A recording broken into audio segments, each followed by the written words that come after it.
Dear brothers and sisters, do you want Allah to be merciful to you?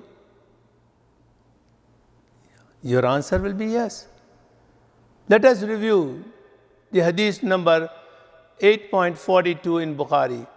Prophet sallallahu alaihi wasallam said, "He who is not merciful to others will not be treated mercifully."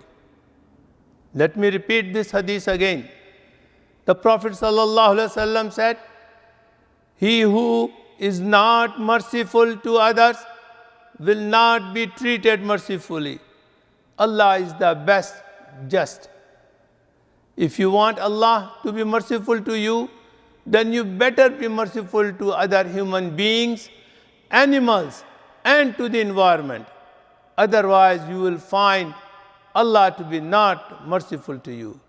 Please look into this very carefully and evaluate and do the accountability of your action.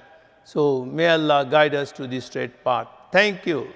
Allahumma salli ala Sayyidina Muhammadin wa ala alihi